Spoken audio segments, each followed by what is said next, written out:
les deux derniers rounds en Formule E, ça donne quoi? Départ chaotique à Londres, gros carnage d'entrée, Gunther se fait percuter, perd une suspension et plusieurs voitures entrent en contact avec lui. Au 18e tour, Nyck De Vries active son attaque mode et en profite pour dépasser Mitch Evans qui ne l'a toujours pas enclenché. Pascal Wehrlein fait la même chose mais l'action est un peu plus compliquée pour l'Allemand. Nick Cassidy réalise un travail monstrueux en maintenant tout le peloton derrière lui pendant plusieurs tours. Après une bataille musclée au 27e tour, Cassidy dépasse De Vries et s'empare de la tête de la course. Au 31e tour, duel entre Jake Dennis et Dan Ticktum, mais Dennis vient accrocher l'arrière de Mitch Evans qui l'entraîne en spin. Un tour plus tard, en tentant de dépasser Stoffel Van Dorn, Ticktum bloque ses pneus et termine droit dans le mur, fin de course pour lui. Et c'est Nick Cassidy qui remporte ce premier e-prix de Londres. De Vries et Wehrlein complètent le podium. Côté français, Jean-Éric Vergne termine 5ème, Norman Nato 9ème. Une très belle opération pour Porsche qui marque de précieux points dans la lutte pour le championnat.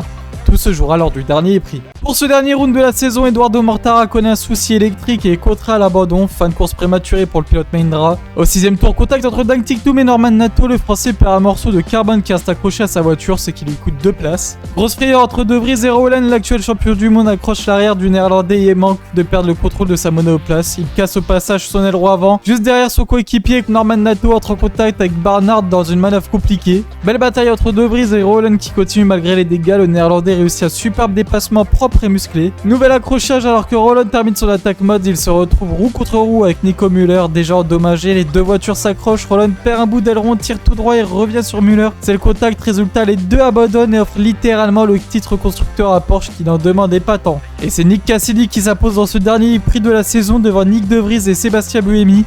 Côté français, Norman Nato termine 12ème et Jean-Éric Vergne 15ème. Fin de saison mouvementée pour Oliver Wehrlein qui est sacré champion du monde au volant de sa Nissan, mais c'est bien Porsche qui décroche le titre constructeur grâce à sa régularité. Et c'est fini pour cette saison de Formule E, on se donne rendez-vous pour la prochaine.